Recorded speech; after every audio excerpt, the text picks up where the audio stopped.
and telling everybody you're welcome here, you belong here. You see, belonging is really the heart of what it's about. And so we have to operate on 5 levels of building community to do a system-wide makeover, a system-wide extreme makeover. Now, the Pioneer Network has set kind of a goal saying the whole system has got to be transformed by 2020. But to transform it by 2020 means that 7 years from now, there has to be something dramatic and awesome already happening, so it just grows and spreads. Which means that today, tomorrow, we've got to say, hey, you know what? I'm on fire, and I feel the fire here. I'm on fire with the need to make this makeover happen. I'm on fire with it. And I'm going to go home and I'm going to do the 3 or 4 things I need to do to build community. So there are 5 levels of community we're talking about. At the heart of the whole thing is elder-centered community. Developing a community among the elders.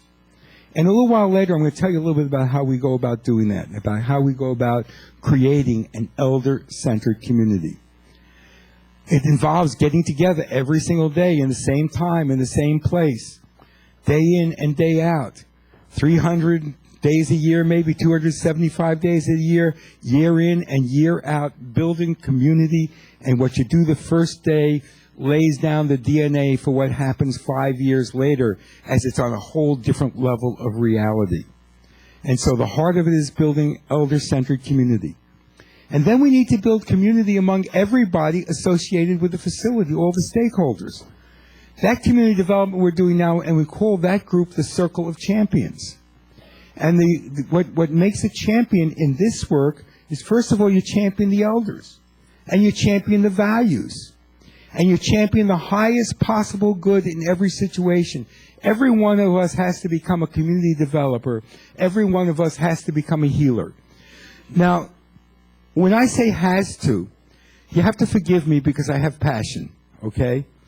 I don't believe that this movement is about telling anybody what they should do, okay?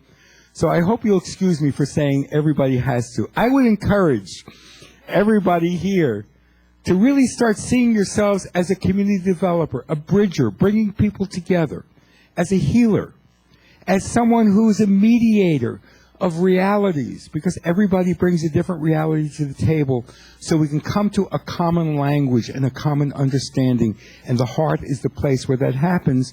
So that's what we have to do, is we have to champion the good. And then we have to champion ourselves. We have to all be learning and growing and developing.